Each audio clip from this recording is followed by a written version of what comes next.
Hello everyone, so in this video, we're going to be comparing Abacus AI versus Poe AI.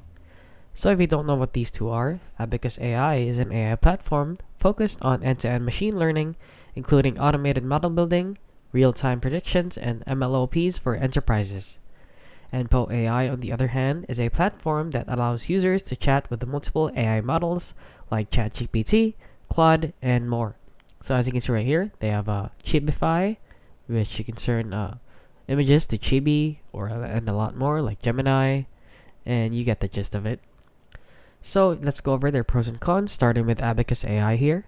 So the pros of Abacus AI is that it has end-to-end ML lifecycle support, real-time predictions and data pipelines, and it is designed for enterprise use.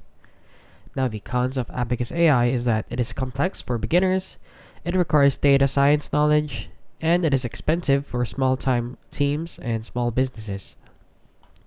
Now let's head on over to Poe AI. And the pros of Poe AI is that it has access to multiple AI models, as you can see right here.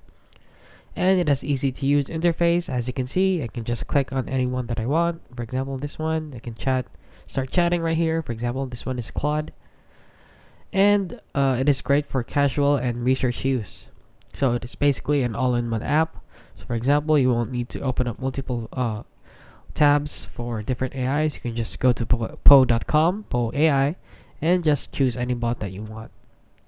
Now the cons of it is that it has limited customization, it is dependent on third-party models, and it is not ideal for enterprise ML deployment. So which one is right for you? So Abacus AI is ideal for companies that are needing full ML pipelines and deployment tools, while Poe AI is better for users wanting quick access to chat with various AIs.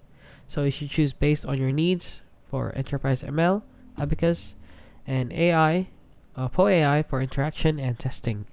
So if you found this video helpful, please consider liking and subscribing.